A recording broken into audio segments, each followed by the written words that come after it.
doing anything like this is like, you know, when you're nervous and you kind of mess up your words and that kind of stuff, it's kind of a good sign because it means you actually care about it. Like, you know what I mean? You care about, you know, if it's going to be good or not, and people are going to, you know, like, because with anything like this or anything that I've ever tried to do, you have a vision of what it's going to be like before it ever takes place. Do you know what I mean? And you yourself have this vision of what the podcast is going to be like before you ever sat down and have chat shit with anybody. You're like, yeah, this is what it's going to be like, and it's going to look like this, and this is what it's going to be about, and all that. So then when you get to the point, there's already kind of a certain level of a script in your mind. Do you know, like, if you're like, we'll just do it off the cuff, there's a certain level of script that's already there, and that's fighting with your, you know, with the spontaneous side. Yeah, it's your agenda. Sure, even when I was working, as I was saying, when I was working for that TV station in Belfast, and as I was saying, like, I wanted to be a TV presenter, and I got to that stage, like, in the course I was doing in college, like, I found myself not wanting to be a TV presenter anymore, but stuck in this college course. But now I'm actually learning the production side of stuff. So, but the job I got with the TV station, like, we got a chance to work everywhere. So I was editing, I was producing, directing, presenting, researching. Like, I was doing everything kind of. Savage.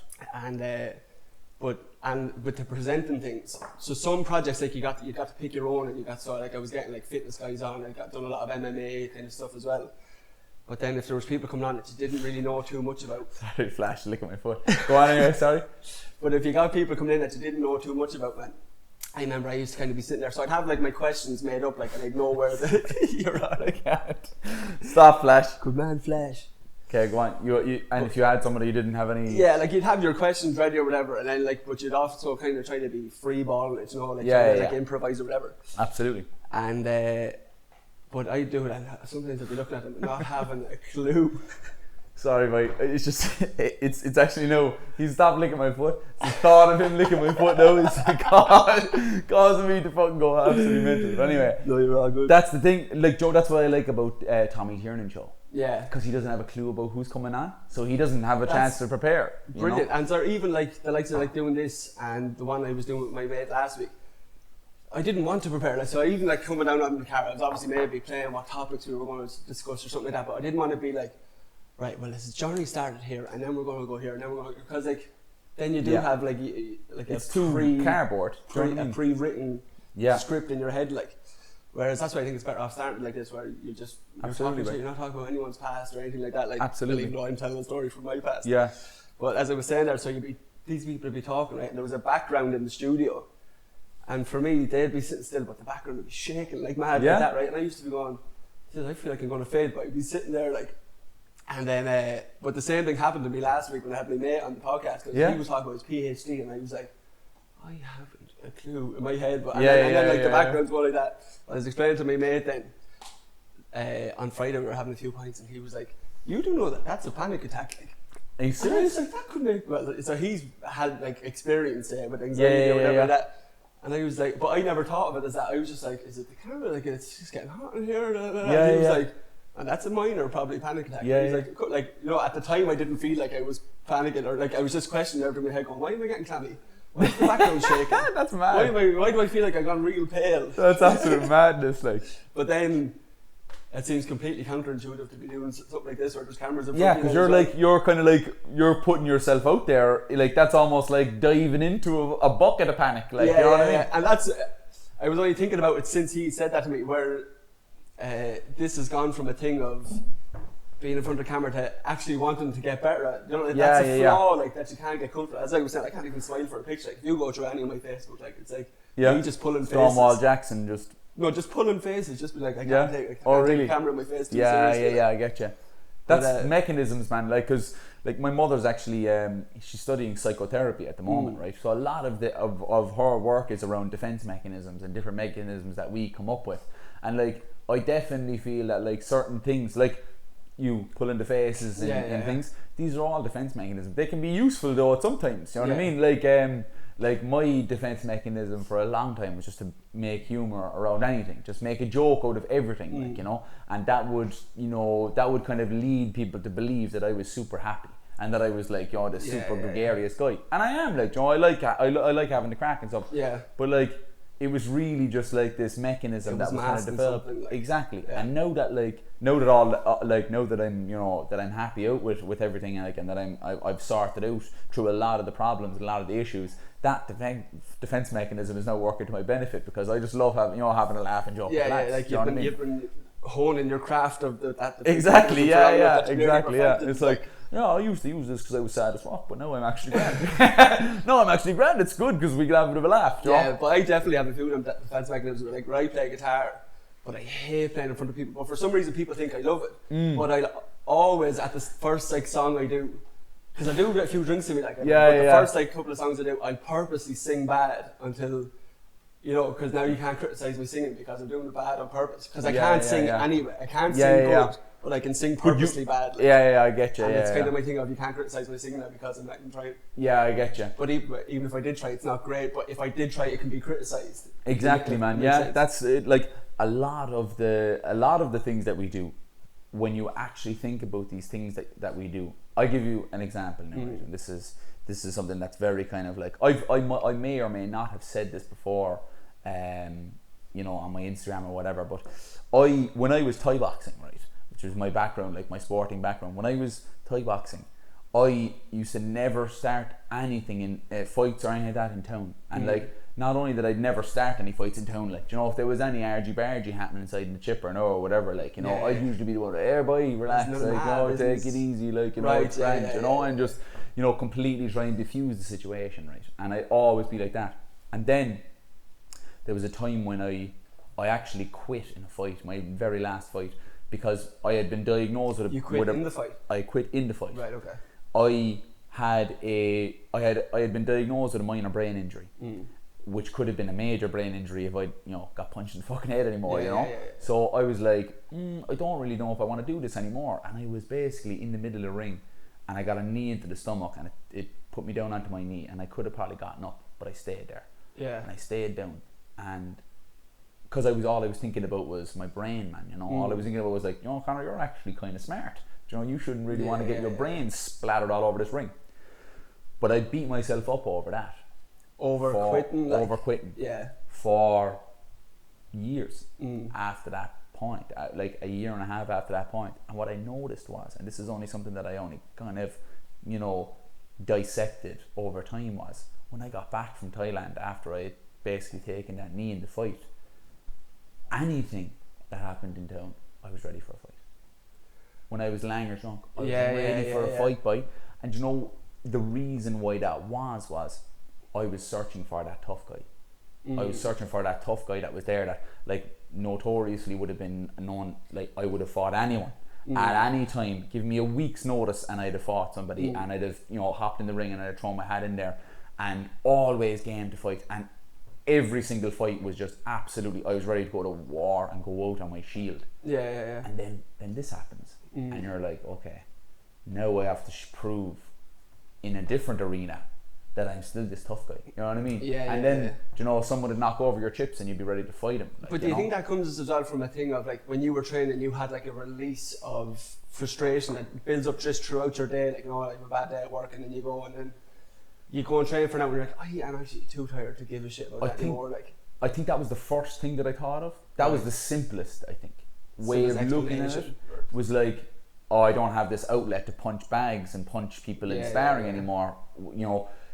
That kind of, in my mind, made me seem like a fucking caged animal, where I was like, I don't get to punch somebody here, I better go punch someone there. Where it was, that leads me to believe that it would be more about other people and not me. Whereas for me, I really felt like I was so attached to this identity of the tough guy Thai boxer. I couldn't let it go, And then after, like, basically, how it actually ended was I got smashed into the nose in a fight in town, broke my nose. Right, okay. Yeah, my nose was like hanging over. Which is probably worse than anything that happened. Like hanging over there. Oh, like, I got a cracked ribs and stuff like that, but I actually pride myself on not having a broken nose. Still being this pretty after years of Thai boxing. Yeah, after all these years of Thai boxing, I've got a nose fucking as straight as the fucking M8.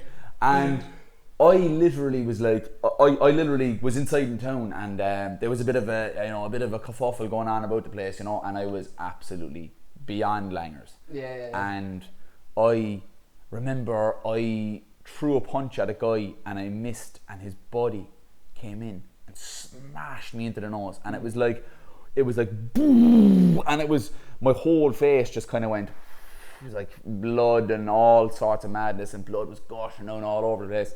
And I just stood there. I remember, like, plain as day, I was langers drunk, and then the minute I got touched, I was sober as a judge. Yeah. And I remember standing there kind of going, and I actually remember kind of going, like, so calmly going, yeah, my nose is shattered, like, my nose is broken, like. So I walked over to the nearest shop to where it was, and I looked in the window, and I was like, oh my God. It was like over like that, and I was like, Jesus Christ, do you see this shit? Boys, see my fucking nose? So I end up going over and going and like crunching my fucking nose back in. I've seen it done a million times after fights and stuff. And I was like, I could do this, it'd be grand. Boom! Like a big cruncher noise. And then I like got my 2 fingers and drew them down my nose like that. And I was like, I can breathe. I'm going to go over to the hospital there anyway, just in case. So I went over to the hospital anyway, and I went up to the thing, and I said, hi, how are you doing? Conor O'Keeffe, how are you? I'm after smashing my nose open there, and your man behind the counter goes, and how do you know that? I goes, well, look at my fucking nose, like, you know, it's my nose is hanging off me, like. And he goes, right, have a seat there, and the doctor is here. This is me straight to the MA. Do you not remember this nose? So I sit down anyway, and I'm like, Jesus Christ, like, Conor, how did you get here, boy? You know, like, this is not you, like, this is not your gig. You're the peacemaker. You're not the guy out here getting in fights and scraps and stuff. And I remember I was waiting there for about 25 minutes, and I got seen by the staff nurse, and she was like, well, look, I think your nose is probably broken. I was like, well done, Sherlock, unbelievable. We got that confirmed.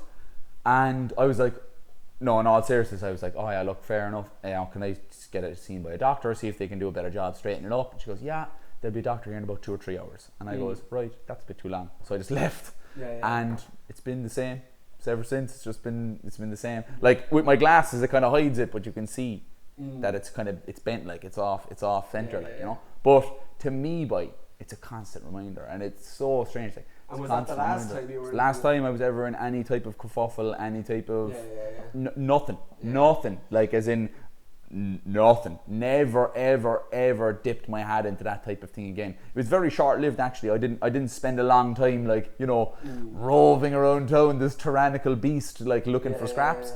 It was like a very short period of time. When I got back from Thailand, I was very depressed and very much reliant on drinking and all that. Do you think that was a downer from coming back from Thailand? Because as I was saying, like, I went over to Thailand to train before, and I wasn't as into it as you, obviously. But I never had holiday blues like it. Like, I was back in Sydney then working 55-hour plus weeks, like, you know, whereas like in Thailand it was class, man. Just training every day. And then the thing about when you were training as well, you were giving it 100%. So if you were training twice a day, you were giving it 100% twice a day. You've achieved something that day. And when you go back to, like, you know, your day-to-day life where you're not really being pushed and working all, and you're kind of like, I can get that now, but not then. Then I was like, get me out of Thailand. I was like, get me out of Thailand. I was done with it. I was finished up with it, and I had burnt the last Thai boxing bridge in my own mind. So I left to go to Vietnam, and Vietnam was a class trip. Really enjoyed that trip, because when I got out of that, I met up with 2 girls that I know from Cork, and it really took me out of my own head. And that's what I needed at that time, where, like, now I'm all about kind of staying with your own thoughts and staying with your mind, because, like, this was like putting a plaster on a broken leg. It was like, it was never going to fix the issue. It was like, it was a great distraction, always things going on. We were traveling the whole length of the country, so we always had to be mindful of traveling and doing this, that and the other thing or whatever. So it was always go. But as soon as then, I actually flew back to Vancouver, where I was living at the time, and then I had more time to think, and I had more time to kind of process things. But then I just drank a lot, smoked a lot of weed, and just like buried everything through all these things, and never got the opportunity to really deal with it, like, you know. So when I got back to Ireland, that's when it manifested itself in this kind of, like, you know, I'm going to be this tough guy when I have drink in me, which was just absolute utter crap. And as soon as I figured that out, and as soon as I figured that this was the way it was, I started to, this was probably 2018, I started to kind of realise that, like, you know, you can't keep living like this, you know. and not sustainable at all. Like. Absolutely, like, you know, you can't keep living like that. And like, I had such a dependency on things to distract myself that when I finally came around to the fact that I was going to actually have to be present and live in my own life and like not take any distractions, not look for anybody else to answer these questions or to solve these problems for me, I made it my absolute goal and my responsibility in my life that I would never try and escape my own life again.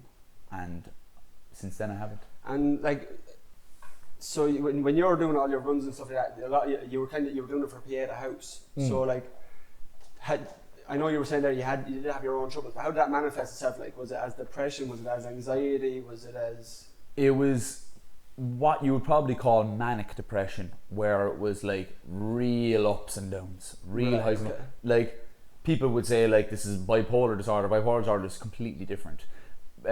Manic depression is kind of like an uncontrollable thing where you just have these bouts of kind of where you're in and out of, like, where you could just wake up one day and you just feel like I can't even roll over in the bed. You know, you just feel so heavy and you feel so tired and you feel so drained with your life, and you have your real bad days and then you have your real good days and you have your good days where you're just all chirpy, happy, this and that. I was selling cars at the time, man, and like I would get into these bouts of weeks where I'm just flying it. And I'm selling all the cars, and and life is going so well, and all this kind of stuff. And then I don't know what would happen. Something would trigger, and there would be weeks then where I was so disinterested in work. I'd walk around work where just absolutely, you know, I'd be looking at the time. I'd be waiting for the day to end. And that's unsustainable, like, you know what I mean? Because there's going to be, and then there's times where that, you know, down period got to the point where I was like, I don't even want to do this anymore. You know, like I was, you know, and that's when I decided that instead of trying to live up here, where like you're always searching for this high, you're searching for this, like, you know, this euphoria, like the 3 weeks in Thailand job, right? Where you're up here and this is the business, this is the absolute titties. And we are gonna fucking stay here. This is the best life ever. It's like, yo, we're gonna train. We're gonna do all these great things. We're gonna go hiking, or we're gonna fucking go out and we're gonna do a pub crawl and do all these things. And then there's the down low, where you're like, I can't even get out of bed. Like, you know, I know I want to pull that blind down, but I'm not getting out of bed to pull that blind down. Like that kind of level. I want to be there. I just want to be. I want to be Conor and not try and be fucking up on the top of this mountain or in the bottom of the depths. And like when you actually when that happened was when I started to see all the great shit that I had in my life, all the great things that we just don't even think about, like, you know what I mean? We really don't think about half these things. Being grateful for every single thing in your life is very inefficient. You know, you can't fucking go about your life going, too much, I'm so grateful about all this stuff, you know. But if you are able to lock in with these core, it's like a passive sense. It's like you don't even have to think of it. You just are very, very happy for certain small things in your life. When I started to do that, the highs that I would like, that would take a trip abroad and going doing these mad things abroad or whatever the case may be, I could get now from reading a book and having a good cup of coffee. And having, and like even fucking getting into bed at night, like sometimes I'm just so grateful to fall asleep. Like you have a full belly and something's not trying to kill you. Bar this virus. Do you know what I mean? Bar this virus trying to hunt me down at the moment. No, I heard man. After you actually. I actually heard that too. I heard you slagged off his cousin. I actually bumped into him in a chipper there 2 years ago. And his buddy broke my nose. I like, that's the thing, man. It's like, you know, we don't think that, like, you know, my house here now, very unlikely it's going to blow up. You know what I mean? Very unlikely that it's going to blow up right now. There's people on the other side of the do you know what I mean? Shout out to Aldi. Shout out to Aldi here. We're not looking for Aldi to sponsor me, by the way.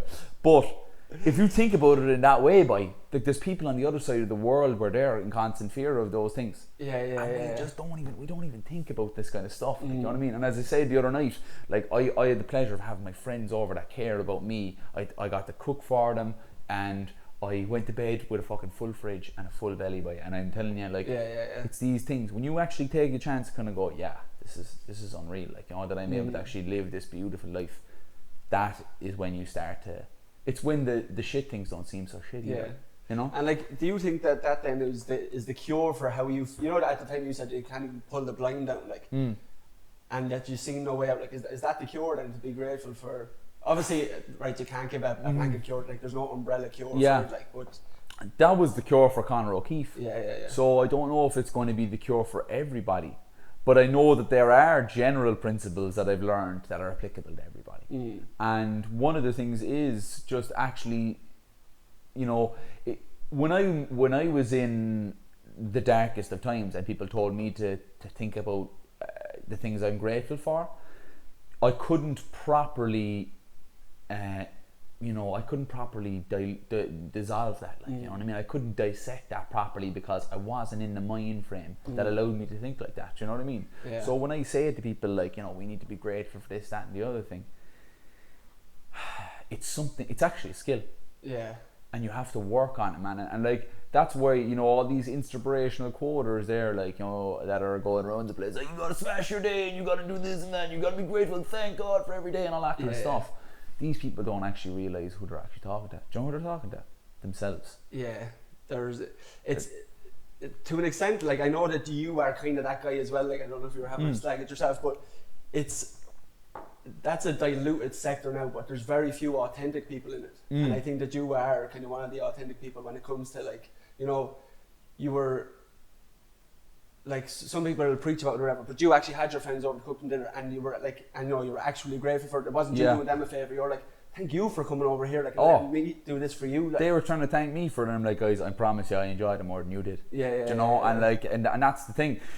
Like, when I talk to people, and like, people can put me with the people that are, you know, motivational speakers or whatever the case may be, but what I usually try and do is I always just draw it to myself. Like, if I'm talking to people about, you know, seeing opportunity in setbacks, it's usually talking about my own setbacks and my own problems that have happened and my own things that have happened that, you know, and I'm honest with people about things that go wrong in my life, and that's where the translation gets lost. Is if I'm here and I'm looking at this guy who's got muscles coming out of his eyeballs, right? And he's this and he's looking at the camera and he's shouting, he's flexing his muscles, he's making sure all his stuff is tense at the same time. So I can't interject with that. I can't relate to this dude. But is he happy though? He could be the happiest man in the world. Yeah. And I'm like, and I'm okay with him being the happiest man in the world, yeah. and in whatever form he wants to take, and that's his life, and that's him living his life. Whatever motives are behind that, we can make our psychoanalysis of him. But what I would say is he would remove himself from a person that I can relate to. Yeah, and this is actually another thing I was thinking about your account, is like, you know, that, like, that person you're describing there, like, take his muscles away, and is he still as positive as what he's letting on to be now? I'm not saying that he wouldn't. He wouldn't be. But I think what's good about yours is, you know, you're not there in your swim shorts every day, like, posing with a six pack, and you're like, but you're super fit. But it's not about the aesthetic. It's about pushing yourself and being the best that you can be, rather than, like, if you look better, people respond to you better, and life is always better when you look. Absolutely. So it's how hard you push yourself. It's the effort you put in is how you grow confidence, like. The most important muscle to me you'll never see. It's inside in there, you know what I mean? And that's the thing. That's what I've really connected with over this time, was like, the body can only be so willing, but the mind has to be there to take it the rest of the way. And that's why I have you know, I don't go you know, pose and all this kind of stuff, like, you know, I don't have the muscles anyway to do that stuff anyway, you know what I mean, to be honest with you, Adam, you know. But at the same time, it's like, what does that do for anyone? You know, what does that do for anybody? Like, makes a lot of people feel inadequate, I'd say. It could well do, and I think that a lot of the people that do put their bodies out there like that don't ever mean to do that. They don't ever mean to make people feel inadequate. I doubt that anybody does. I doubt that anybody puts up those rippling six-pack fucking pictures and goes, this is going to make people feel terrible. And I see, it's just a byproduct of that. And I've no problem with it, with them doing that. Only that, what I would say to people is, as a kind of a caveat, as some sort of a disclaimer, is that, you know, your life is beautiful and fulfilling, and worthwhile. And it's only you who's going to be able to make those things actually the case and to make those things happen. When you look at those people and you look at those things, what you should see is you should see admiration for somebody who has honed their particular craft in whichever way they have done. And the second thing is you should see that you're good enough whether you look like them or not. And that's really tough, mate. Because I know myself, man. I see these people like, you know, these athletes and stuff like that at the top of their game, and I'm seeing them and they're like physical, you know, gods and goddesses of the of the athletic world, and I'm like, wow, you know, I'm still taken aback. But the thing about the thing that I'm trying to transmute to people is when I see those things, I go, you know, that's unbelievable that they're able to get that they're able to achieve that. If everybody thought, Jesus, I better not pick up a football because I'm never going to be as good as Cristiano Ronaldo, we wouldn't have any footballers. You know, if everybody said, no, I'm not even going to bother trying to, you know, live a healthy lifestyle because look at me and look at this guy here, you know, there's so much, you know, we're so far apart, there's so much difference between the two of us, why would we even start? That's the way that I wanted people to get people out of thinking. The way I want people to get out of thinking is, this is about me. This is just me. This is about me taking responsibility for my life and for the way it's going to go, regardless of anything, and regardless about what anybody else says, what even Conor says, you know, whatever, even what I say. I'm not always going to be on the ball every single time, but what I will say is, it is about you, and it's you and your responsibility to take your life where you want it to go. And you're going to see loads and loads and loads of images and loads of these videos and all that kind of stuff of these people doing these things. And what you should see is the admiration for hard work to get to that place. And the second thing is okay, well, look, I respect that, and I'm going to move my life forward the way that I want to. Yeah, like, I think you're 100% right in what you're saying there, but as well as that, there is certain people that would look at it as, you know, oh, they have it so good and they maybe have it so easy, blah, blah, blah. But as well, with the day and age we're in now, there's more competition than ever. Do you reckon that? George saying, like, it is you versus you. It's the man in the mirror every day, like, but there's more competition now than ever. And then it's a thing as well of people only posting their highlights on social media. You know, like, so what George saying there about the body, if you're putting the body on, it's the same with putting places that you've been on holidays on, putting on your lovely meals, putting on your this, that and the other, when all you eat is fucking baked beans and toasted waffles. Yeah, all the time. And then there's one time where you have this like ridiculously good, well presented meal and you put that up. Yeah. But that's again, you could do a whole podcast on that. That's the fake element of modern society, where it's like everything's rosy in my life. Everything is going great in my life. But statistics will tell you, no, it isn't. Because a lot of people are struggling. A lot of people are struggling with the things because there's so much information being passed through people's minds, man, every day, that you're just like, okay. It is sensory overload, like, isn't absolutely, man. Absolutely. And as you say, they're like, it's only the best meals or the sunniest holidays or the best skiing slopes or the best body, the best angle, or whatever the case may be. When I think everybody knows that, but they never address it or remind themselves daily that exactly. That's the case. Do you know what I mean? Like, you know that, and I know that, but I'll still see somebody and go, Jesus, that's incredible, isn't it? And look at that. Oh, look where he's been. And do you know? And that's another element of what I talk about, is understanding that you're human, man. You know. So I said about the masters on Instagram yesterday about, like, you know, that I had applied for this masters. It was a masters in applied psychology, positive and coaching psychology. Yeah. And I thought, well, like, this is made for me. Yeah. You know, this is made for me. I'm a shoe-in. I'm going to walk into this course. That's honestly what I thought. Like, you know what I mean? Because I had thought that I have done so much work on myself, and that I had done so much work in that field, in that area, without even knowing it. And that you deserved it probably as well, was it? Possibly. Not to say that you didn't, like, but you were, like, with the work you put in, you were like, I deserve, like, I worked hard. And I kind of wanted to certify. You know, kind of, you know, it's very weird because, like, I would never really seek any, like, quote unquote approval from anybody, you know what I mean? But it's almost like, you know, having that master's is like having that seal of approval. Do you know, that, like, you know, it's like, okay, well, you know, for people that don't know me, it would be a ticket or whatever the case may be to, you know, to talking more and getting more corporate talks and things like that. So I kind of owed it to myself. I owed it to myself that like I read so much anyway, and I have this thirst for knowledge anyway. Why not do something and get something from it at the end of it? You get so much from reading, and I understand that, but get something that translates into other people's lives, not just my own.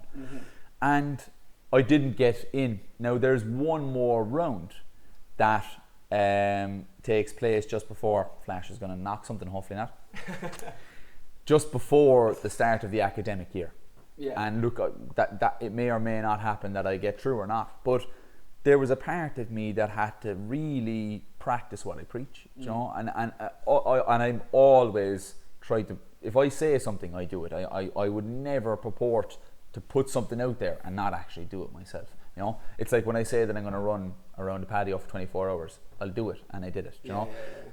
It's, I wouldn't, and I wanted as many people around the place to see it happening and to see that I was, you know, that I was keeping my word, and I had it linked up to the watch. You could see that I was moving all the time, and I said to myself, okay, what's the opportunity in this setback here now?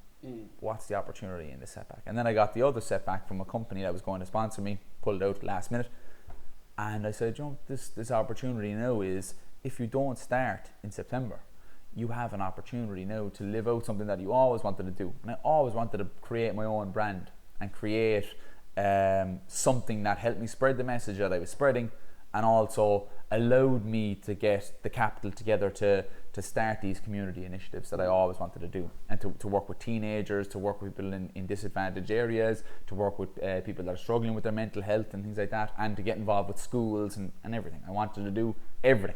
Wanted to be in everywhere, you know, Lendl Global. We're in everything. So I wanted to be Lendl Global, right? But I said to myself, okay, well, look, you don't have that. You have this opportunity now. Is being presented in this setback. So I had to sit with it that, one, I didn't get into the first rounds or whatever. And I was like, okay, that's okay. Because when I try anything, and I always say to people, when I try anything, and I fail, it's like, okay, well, that probably is going to happen because you do so many things that carry such a high percentage of failure, or a chance of failure, that when it does happen, you shouldn't really generally be surprised. So yeah, I had to kind of basically sit with that, and kind of, and I was very, very quick to say it out on Instagram that, like, yeah, do you know what, I failed at getting into this thing that I thought I was made for, you know. And that part of life is the part that you don't really see on Instagram. You'd have only seen if I had gotten it, and I'd be like, oh yeah, I got this master's unreal, I'm going to start in September, do you know. Whereas if we see all sides of life, and it's not just the good parts or whatever the case may be, or the pictures that make us look good or whatever the case may be. You know? But even when you said there about your sponsor and your masters, and the call came in and one, and then your hip injury came back a couple of days, I thought that was interesting when you were saying, like, negative thoughts do spiral, like, and it's not until maybe you change them yourself, or you talk to someone else with a different perspective, that can kind of pull you back. But even, like, I know people, like, I've relations there who do go into that hole, and have no one to kind of give us an outlet and come up with mad conspiracies, like, that kind of way. But like where nothing is linked, like, but even like in my, like, but even going into other people's just day-to-day lives, like, you know, that's a really important thing to realize, that nothing is connected, like, and absolutely, it's not even coincidence, like, it's just like, life's random, man. Yeah, life is so random. And but the way I like to think about it, right? I've been reading a lot of, like, astrology and astrophysics, right? And about, like, gravitational pulls. Bad news or bad things that happen have a gravitational pull, right? And they pull in other bad shit that's happened to you. Yeah. Right. So you fucking, whatever happens, your car gets clamped. Yeah. Right. And then a day later, you're on the way to an interview and coffee spills all over you. Yeah. Now the clamped car is back, because the coffee badness has pulled in all the other shit things. Do you know what I mean? Has pulled all this shit stuff back into this ball of crap. And then another thing might have come about, like, where, like, I don't know, you said something that you shouldn't have said to some girl fucking 6 months ago, comes in as well, and they all chime in at one. And now this coffee spilling, which is actually an easy thing to, you know, if you were on the way to an interview and a coffee spilled, the best thing to do when you get into the interview is I spilled loads of coffee all over me. I'm sorry. Yeah. I was in a rush. And that's it. Yeah. And that's how easy these things are, but we complicate them. They're going to think I'm messy, and they're going to think I'm this and that and the other. But what back to this gravitational pull, that actually that can really fuck with someone's head, like, you know, as in, like, you can get to the point where you think the world is fucking against you because you've gotten all these things and you've piled them up on top of each other and you've pulled them into this gravitational pull. And when really they are so not connected, it's not even funny. They're just random occurrences in life, and these things happen, right? So the way that I would say it about all of these bad situations, this is like stuff that I just generally try and deal with, is, okay, like the clamping of the car or whatever the case may be, or the spilling of the coffee, right? They're actually all your fault, right? And that is, people are like, what? They're all your fault. In the best possible way, right? Because this is where one of the cornerstones of the whole thing that I talk about is taking responsibility for your life, right? And taking responsibility for what happens in your life. And this is a big thing now, because this is probably one of my biggest. People say, like, what have you learned now that you could translate to people and get people thinking about? Responsibility, man, right? So we'll start with, let's say you get your car clamped, or I'll actually pull a situation that actually happened to me. I got caught speeding, right? I got caught speeding. I was in a mad rush to get from Bantry to Kerry one time, and I got caught by a speed van, right? Got 3 penalty points, got a fine, everything. And I came in the door, right? Now, I'm reading this, and I have 2 options. I can catastrophize, and I can, oh, Jesus Christ, fuck, how did I get caught? Like, I didn't even see the van. I was like, Jesus, this is a lot of shit. Like, I've fucking big fine now, and I'm already fucking have no money, and, you know, I've got this big fine now, and look, I just got penalty points cleared from my thing, and now I've got 3 penalty points again, and all these things. You catastrophize it all away, right? Or you can just say, I shouldn't have been speeding. I shouldn't have been speeding. I shouldn't have been speeding. It's unsafe for me to be speeding. Something could have happened. That van is there so to keep other people and me safe. And that's exactly what I said. And I paid the fine that day. And then, if I had catastrophized the whole thing and thought about all this stuff, that would have followed me for a day or two, and it would have kept on going for a bit. It could have lasted the whole weekend. When I took responsibility for it straight away, it gave me back the power. It gave me back the power, because this is something that I'm after doing. I have the power to solve it, or I have the power to put it away.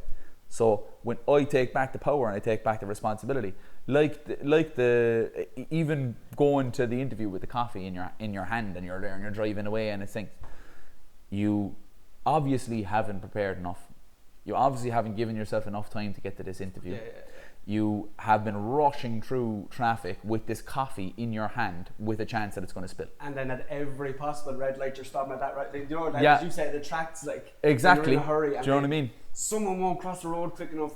That light's red now. Why didn't you go in front of me? It's fucking generating so much shit in you. But if you just said, you know, and this is what I've said many a time, and I've gotten to meetings and stuff like that with people late, and I've said to them straight away, I'm like, I'm so sorry, I actually left too late. So I don't go, oh, I missed this, and then this happened, and then blah. I just go, sorry, I left too late, and I apologise for being late. And you know what's one of the scariest traits in a person as well, is when they can't accept responsibility for everything. Do you ever have someone who's just like, woe is me for every little thing that's happened? Like, oh, I spent 200 quid last night. Oh, now I've no money for whatever. You spent 200 quid last night. Don't be trying to put this on me. Or don't even try and get it out there on me, because I'm not gonna, you know, it's not gonna happen. Like, I'm 100% know of that kind of a thing where I'll just tell people, like, that's your responsibility, and they're like, what? Do you know, like, that's a knife to the. Because we are so good at taking our entitlements, but we're not good at taking our responsibilities. I mean that, like, you know what I mean? Like, we like any of these situations, if we look back on them, like, they are our responsibility, and as soon as we bring that back to ourselves, we bring back the control, man. And it's like, that's the thing, and it stops us from spiraling into this catastrophe. And when you do that, it automatically, you don't even think about it, man. It automatically brings the good sides out in your life. Like, when I thought about that, or whatever the case may be, when I thought about the speeding ticket and all that kind of stuff, whatever, I paid or whatever the case me, and I was done with that, and I put it to the side. And the next thing I thought about the trip I actually had down in Kerry.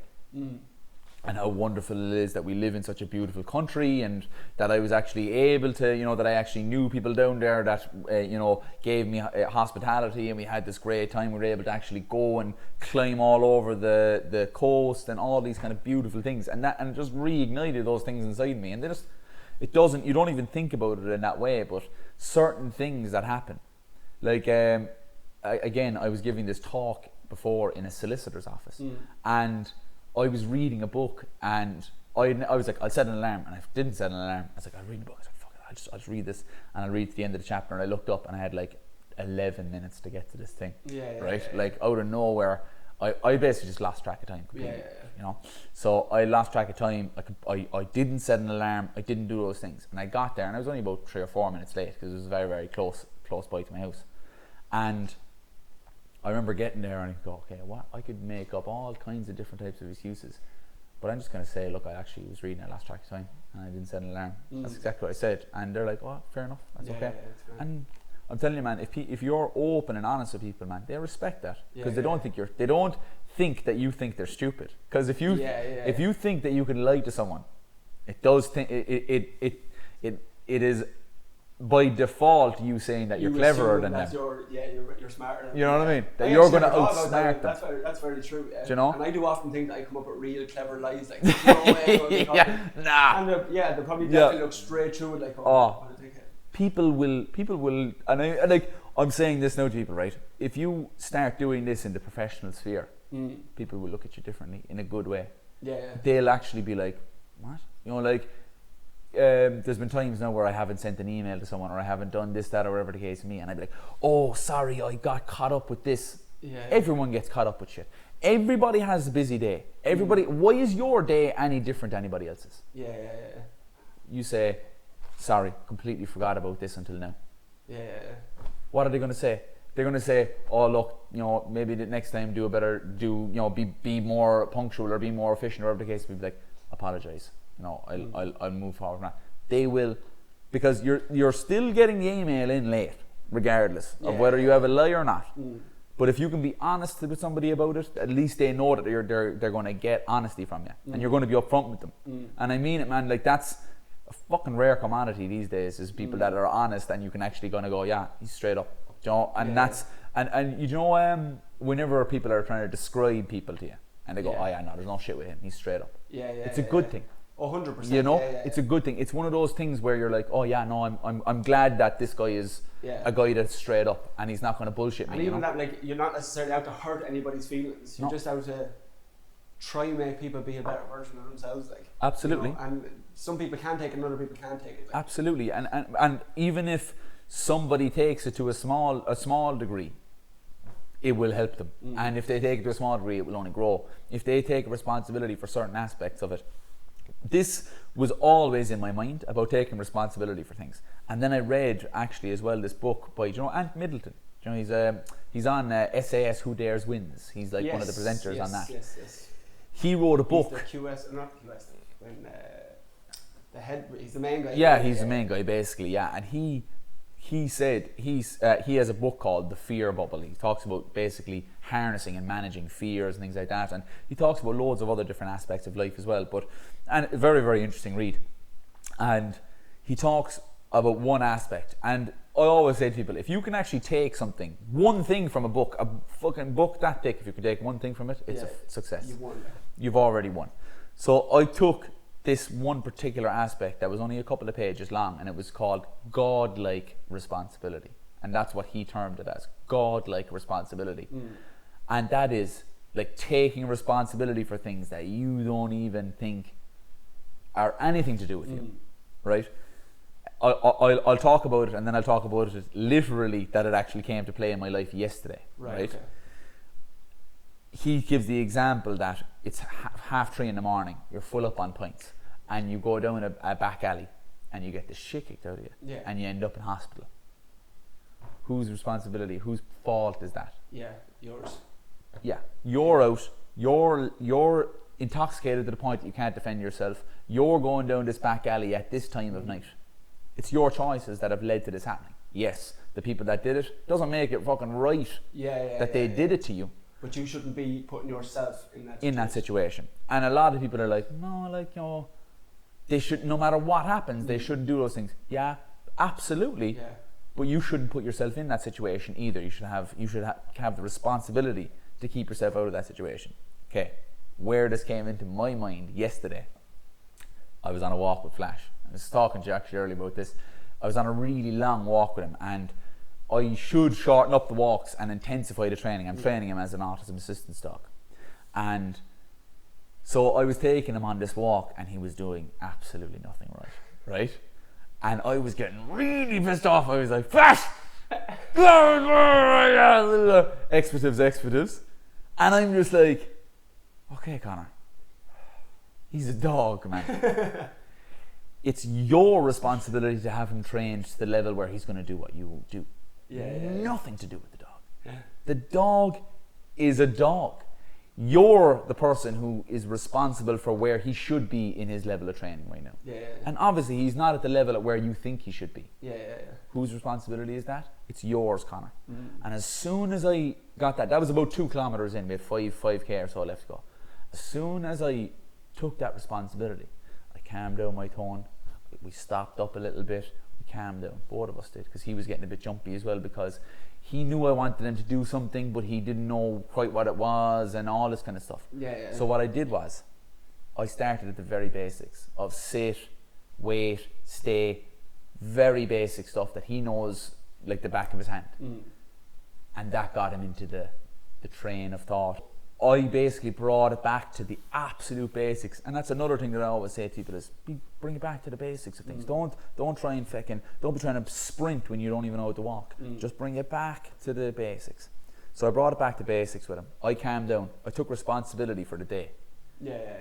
And he started to do the business, and he started to actually work with me and do it properly, and I gave him the time, and I didn't allow me to project my responsibility onto him. And that's the thing where you're thinking, like, you know, the dog is not doing what he should be doing. But it's my responsibility for him to be doing what he's supposed to do. To get to where he needs to be. And man, I'm telling you, it's like, you know, people talk about life hacks and stuff like that. I think that's a lot of shite. It's like you know, like anything that's like super shortcut or whatever the case may be doesn't really make much sense to me. Like, things are supposed to be, you know, discovered and thought through, and they're designed to be, you know, to be figured out.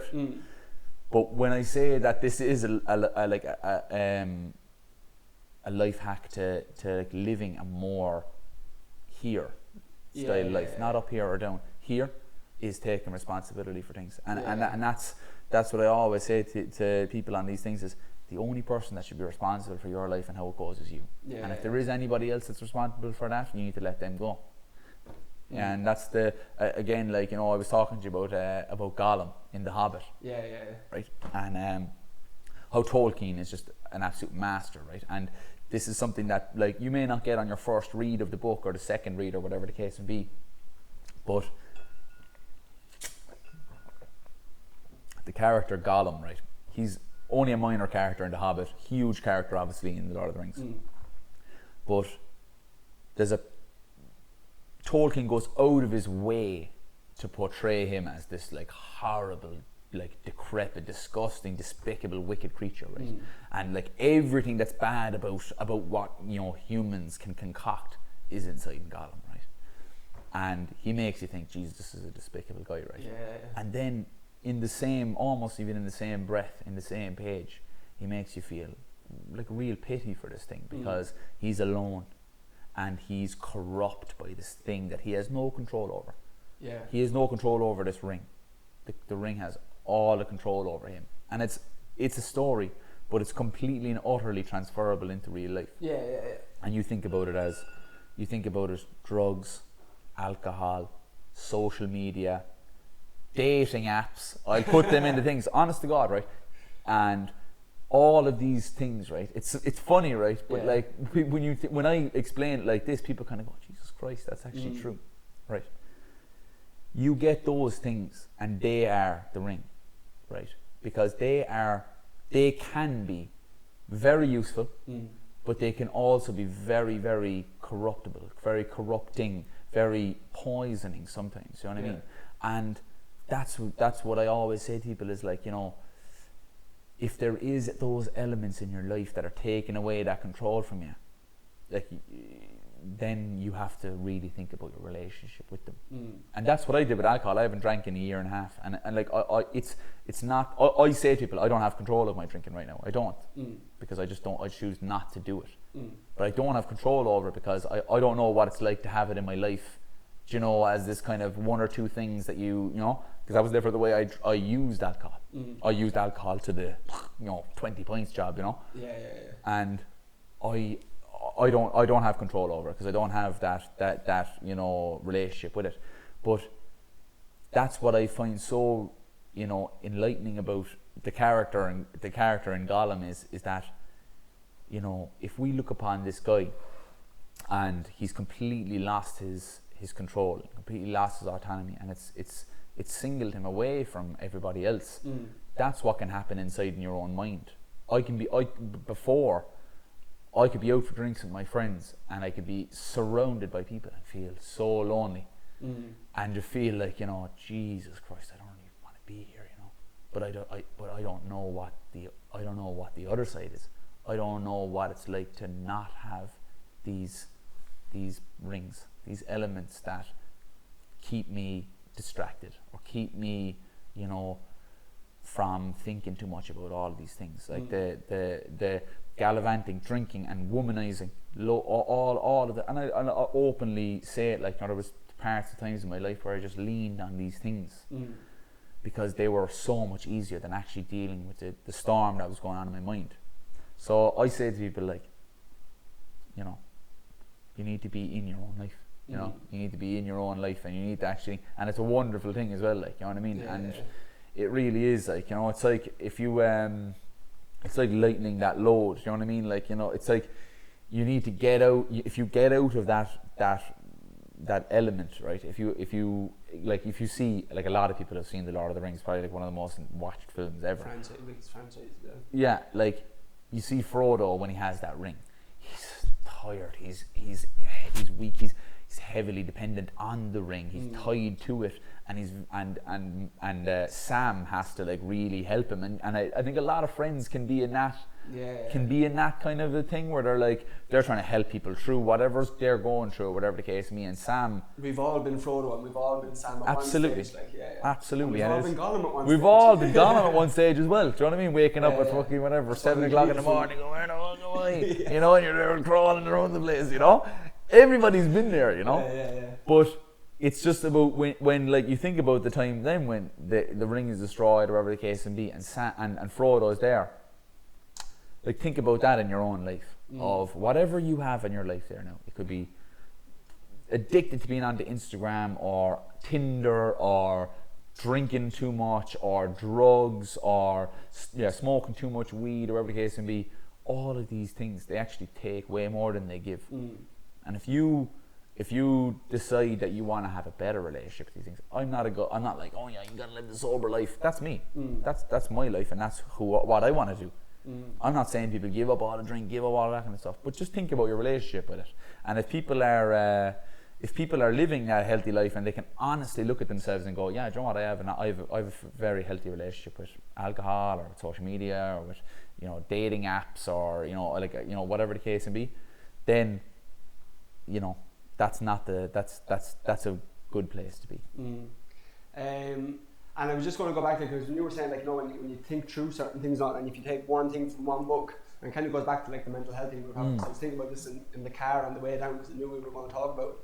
But I was actually reading, like, a financial intelligence book before, and it was, like, giving you both perspectives. So it was called Rich Dad Poor Dad by Rich Dad. I've heard the book, yeah. So he gives, like, two perspectives. He had, like, two mentors for teaching them how to use money. Like, and one of them was, like, you know, you need to pay your taxes first, do all this, that, and the other. And then the other one was, like, you need to be more intelligent with your money. So one dad was saying, I can't afford this, when the other dad said, how can I afford this? And that goes through to, like, you know, when you think through things, like, and obviously, like, to say I don't know is a lazy way to go, like, I'm just not going to bother thinking about it. Like, in a way, so, like, if you don't have an opinion on something, it's because you've been too lazy to do it. Or then if you go back to, like, the mental health thing, do you know, like, times where you feel terrible, and like you're saying, it's like a magnet. That bad karma kind of magnet, or whatever you're attracting to it. Like, and you know, all that's happening, and all you can think about all day is like, this is going shite, I feel shite, like I haven't exercised, it's hard to go blah blah blah. Yeah. But then there's times where you feel good, and all your relationships are class, and you're exercising every day, and you're eating right, but you don't question like, why am I feeling this good? You're just kind of enjoying the buzz of being good. Yeah. And that comes back to, you know, if you're being grateful for, I get to eat good, relationships are good. Yes. That's like, I think if you stop in that moment and enjoy being happy and why you're happy, rather than being low and just going, everything's just shit all the time, like, until it gets good. Yeah. Eventually, like, you don't do anything for it to get good, you just kind of hope it does start to get better again. Like, that's my life, boy. You know, that's my life for so long. Yeah, like, yeah, and that's a lot of people's lives, man. Yeah. You know what I mean? And it really was like, you never thought about why I'm in good form now, or why I'm, you know, or this, that, and the other thing, until I actually gave myself the opportunity to think about those things. Yeah, you know what I mean? yeah. Like, but like, I always say to people that you should say I don't know more, but you should go and find out. So what I like, you know, I can't run a marathon now. Yeah. But with a bit of training, I could do it. Yeah. Or like, if somebody asks you a question, don't ever be afraid to say I don't fucking know, because that's another thing where you're like, okay, you think about it, like if you're answering questions that you don't actually know the answer to, really, that actually says a lot about what you feel about yourself. You feel like you need to show people that you're smart, or show people that you have intelligence, or whatever the case may be, when the majority of the time, if you actually say to people, John, I don't know, but I'll find out for you, people are like, you know what, fuck, that's refreshing. Joe, that's new. You know, people don't fucking say that shit, man. They don't say. If I said to people, it's like, if I goes, here, what's I don't know, what fruit do they grow in Bolivia? And someone go, what did you say? I have no idea, but I'll find out for you. Yeah. You know, you're like, Jesus Christ, I didn't just get fucking spotted. Well, I suppose bananas and blah. You know, you know. People don't, you know, they just rattle off what they think will make them sound like they're intelligent, or whatever the case may be. When you should just take the thing where you're like, you know, I actually have no fucking idea. But I will find out, and I'll let you know. Yeah. This thing is like, you're infinitely more intelligent when you have this on you. You know, and that's not my idea. That was Elon Musk said that on Joe Rogan's podcast. It really sat with me, but it's like, I don't actually really listen to all that many podcasts and whatever the case may be, but I did listen to that one, right? And what he said to me, what he said was, you know, you're infinitely more intelligent when you have this thing on you, right? And I was like, do you know what I'm going to do now, right? I'm going to get back to basics, just like I always have done, and I'm going to go to the source, and I'm going to read books, and I'm going to find out these information. I don't want to, like, it's like, do you know, perfect example now is, you've got a leak in your roof, right? You got a leak in your ceiling. You put a bucket underneath it. That's a fix. And you'll empty it every day. Right? Yeah. But why don't you just fix the roof? You know, why don't you just plaster the roof and fix the pipe, or whatever the case may be? That's reading a book, is plastering over it and actually fixing the pipes and going to the source of the problem, right? Whereas when you don't know about these things and you're like, oh yeah, I better fucking find that out, blah, blah, blah, that's putting the bucket down underneath that leak. Do you know? Whereas that's what I wanted to do, was I wanted to get to the position where I had less leaks to fix. Do you know? And that's where I was kind of, that is again where, you know, I'm reading these things now that I thought that I would have absolutely no interest in, and now I'm finding out that I'm supremely interested in them. You know what I mean? And a lot of people will be looking at what I've gotten. Actually, you asked me about do people ever give me abuse? You know, on Instagram, whatever. It's like, does anyone ever abuse you? Like, people have said to me, "You're the guy who does all this running stuff. How am I going to be able to do the things you do?"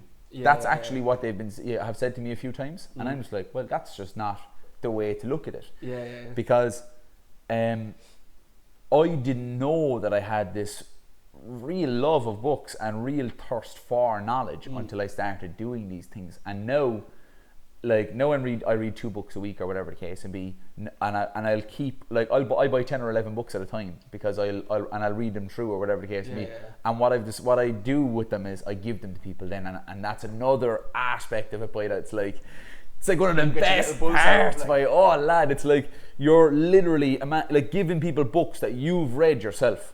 and you're like, I wonder will they have the same, will they like the same parts, will they feel the same. That's why I never mark any of the books. I never underline anything or whatever, because I'm like, if it's worth knowing, I'll know it, you know. I'll remember it, you know. So I flash. And so when I give a book to people and then I'm like, read that there now and let me know when you're done, and they read the book or whatever the case may be. It's only happened twice now that someone's actually like read through the whole book or whatever the case may be, and we've discussed it and they're like, that part there or this and that and we're all chatting away, and it's like, it's it's class when you get two different perspectives on it. I actually gave a book called, do you ever hear of a book called Shoe Dog? No. From Philip Knight, CEO of Nike. Right, okay. Founder and CEO of Nike. Great book, like whatever you think about Nike or whatever the case, or whatever anybody thinks about Nike or whatever. Great book, great read. And I gave it to a 16-year-old who is a friend, my mother's friend's son. Right, okay. And I gave it to him and I said, Charlie, read that book now and you tell me what you think of it. And he had it read in a week, which is a feat because it's a fairly dense book. And he was talking about it and he said something to me about it that I'm like, I never thought about it in that way. You know, and like, this guy's a 16-year-old lad.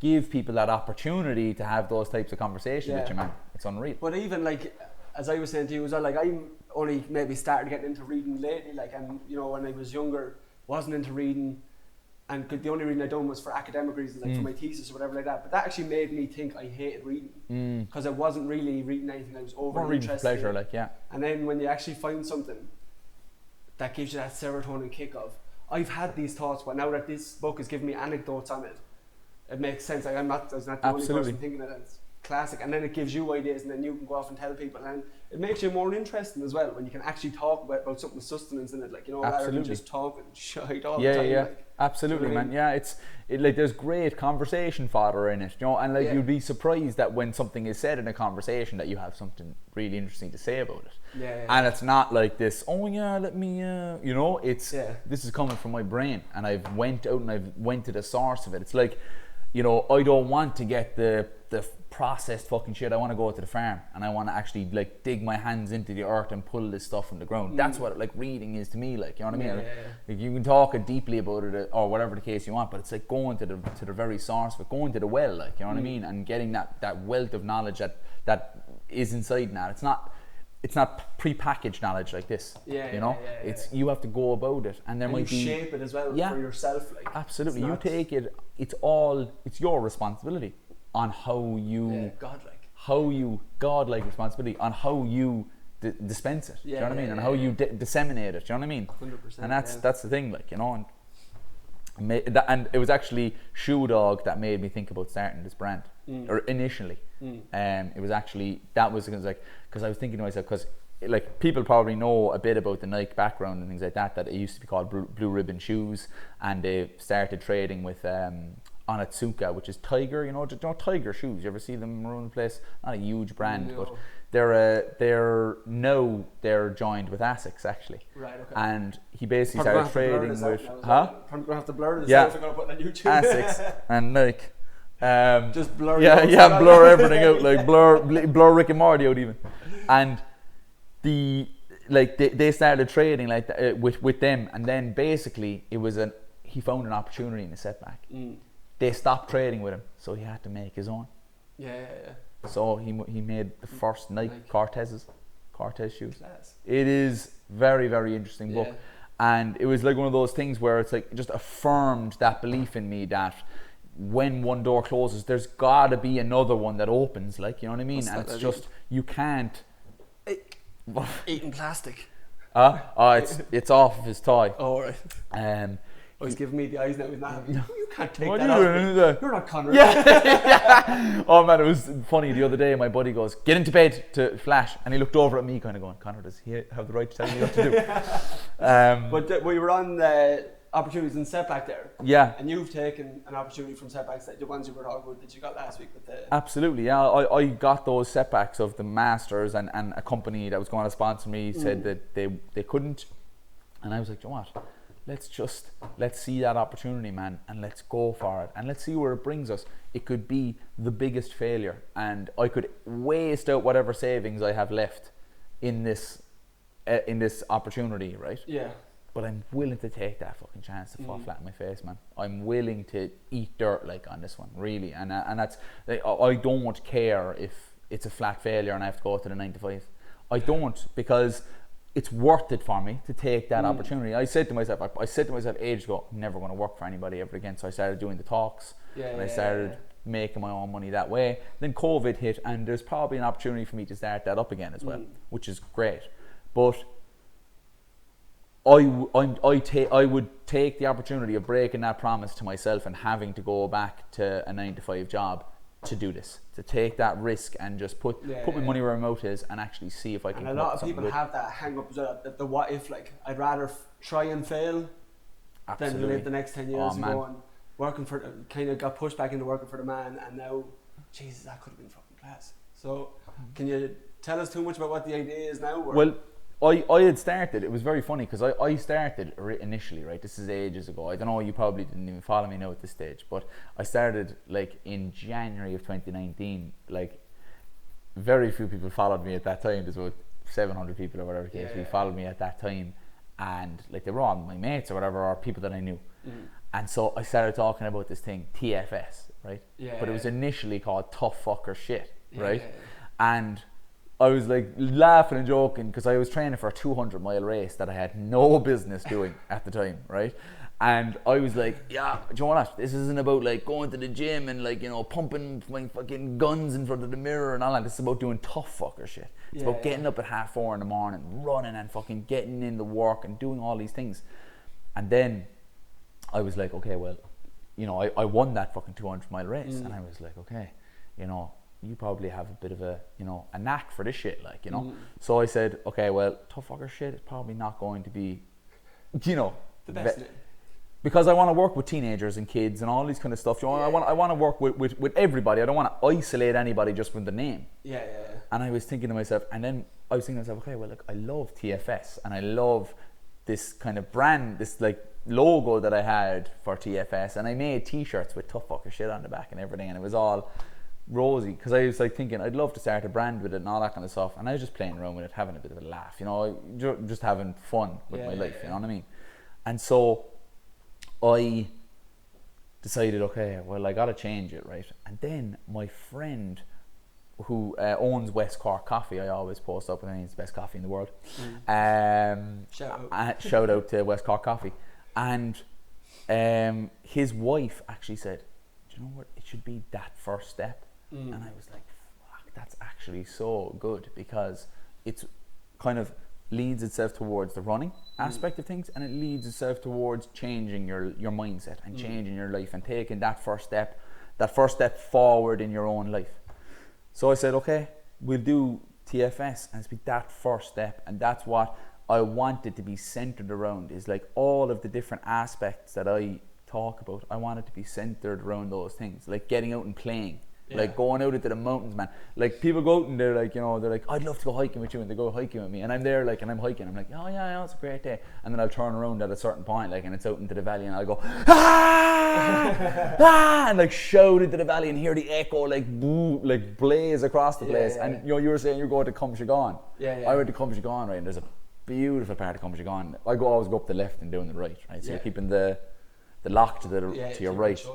And I go around, and there's a part where you get over by these rocks, and you go just underneath the rocks, and when you go, if you go, you'll hear the echo for ages. So I go,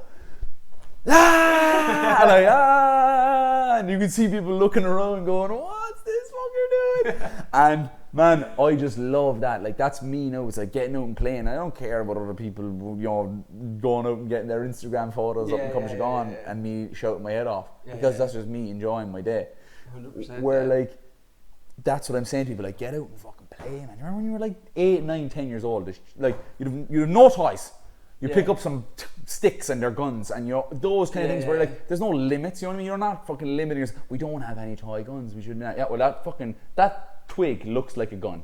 That one does as well. Boom, now we're good, we're done. That's your base, that tree is your base, and that tree is my base. And playing around like that. Isn't it brutal though that you grow out of that? Like, because even now, if you have a ball and one of your mates like standing the distance that we're apart now and just driving it at one another and see if you can catch it and kick it back at your mate. Like, I'd still do that for 15 minutes. Like. Absolutely, boy. I meet up on the. If you go into my car, it's like a sports shop. It's got a basketball. It's got a football, and it's got a hurley and a sliotar inside it. Yeah. I'm ready for all occasions. I was like, I was in the shop and this fucking game of hurling broke out. Do you know, I'd be ready. Like, 1 second, lads. Do you know, I'm like literally at all times ready for shit to go down because I love that kind of stuff because we lose those roots. Down to play. Like, I'm absolutely DDV. Like, you know what I mean? It's just that element of childhood. Yeah. I used to one of the boys who calls around to your mate's house, his master's room. Absolutely, boy. Did Brian come out to play? Yeah, I'm dead. My buddy's name is Brian, do you know what I mean? That's so funny, he lives up the road. I literally fucking call up to his gaff, like, if I can't get him on the blower, like, I'll call up to the door and be like, you didn't answer your phone, you coming out? Do you know, like, I just want, and that's... I've got to stick with some shit on the end of it. We go and we just fucking terrorise other people, like, chasing 40-year-old men around. Lads, what are you doing? We've got shit on the stick, you better run! Yeah, I'll call the... Lads, no, seriously, no. No, like, honest to God, like, that's one element that I'm going to put into this brand is getting out and playing, seeing opportunity in setback. Those things that, like, I, like, really, really love about the way that my life has decided to go, I want to put into these things. So, like, I'm basically going to have this as a reflection of myself, you know what I mean? And that could work or it couldn't work. Do you know what? I'm there and I'm willing to take the risk that it fails or it succeeds, because, like, it'll either be a spectacular failure or a spectacular success, and I'm okay with either. Brilliant. And on that note, then, call it a day. Yeah, bro. Thank you, my man. Cheers.